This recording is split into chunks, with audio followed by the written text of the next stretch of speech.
Hello friend. Dad. काय dad? का डॅडच्या पुढे एवढं मोठं प्रश्नचिन्ह कशासाठी? काय काय कुठे हरवलायत कुठे? बापरे, मी पण काय एखाद्या फिलॉसॉफर सारखं तुला सांगतोय. कारण हे हरवून बसणं, झोकून देणं या दोन्हींचा अर्थ या वयामध्ये तसा सारखाच असतो. फक्त सिच्युएशन नुसार तो आणखीन आणखीन क्लिअर होत जातो. मला काय म्हणायचं डॅड, तू जनरली रात्री मला भेटत जाऊ नकोस. खूपच फिलॉसॉफिकल बोलतोय का?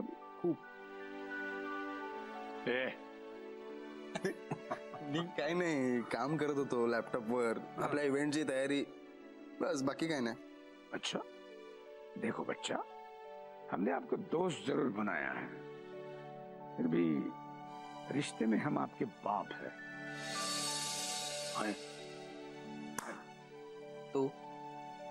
तो काय त्या मोबाईलवर सुद्धा हेच तुझं सगळं काम करत होतस का?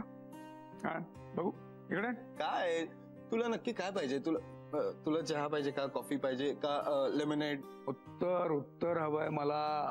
कसलं उत्तर? कुठे नक्की हरवलायस, कुठे आणि कोणासाठी? त्याच मुलीसाठी ना, त्या कीर्तनेच्या. अरे भेटव तरी ना तिला एकदा, बघू दे तरी तिला, जिसने मेरे ऐसे शेर जैसे बच्चे का चैन छीन लिया. बघू दे. डैड ऐसा काही नहीं है, और कार्तिक राजहंस का चैन कोई खिलौना नहीं है जो कोई इतनी आसानी से छीन ले. क्या डायलॉग मारा है.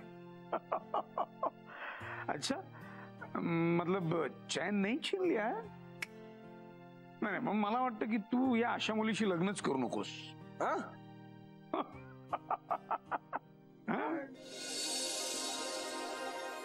डॅड, एक विचारू का? विचार. सगळ्या मुली असे काय असतं, म्हणजे काय काय काय काय काय काय म्हणालास? नाही, सगळ्या मुली इथपर्यंत ऐकलं मी, पुढे काय? ह्या सगळ्या मुली अशा का असतात? ओ बापरे, म्हणजे आमच्या वेळच्या समस्त तरुणाईला पडलेला प्रश्न तुमच्याही वाट्याला आहेच का? हो. बापरे बापरे. बोल बोल बोल बोल. काय म्हणजे या मुलींबद्दल तुला काय नवीन रिअलाइज झालंय? बोल. मुलींबद्दल नाही, मुलीबद्दल. एकाच त्या एकाच मुलीबद्दल तुला असं काय नवीन रिअलाइज झालंय? मला हे कळलं नाही अजून.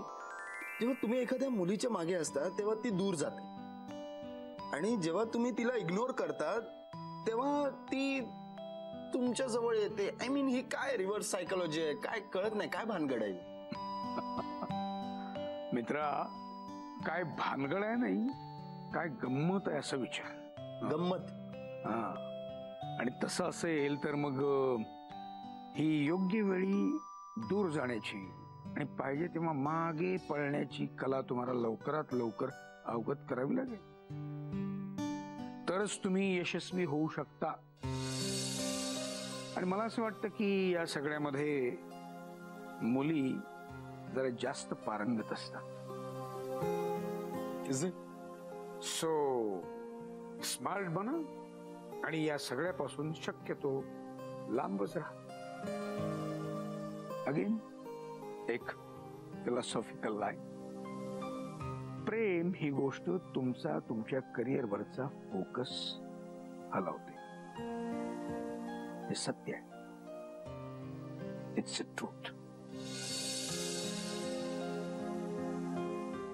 Good night.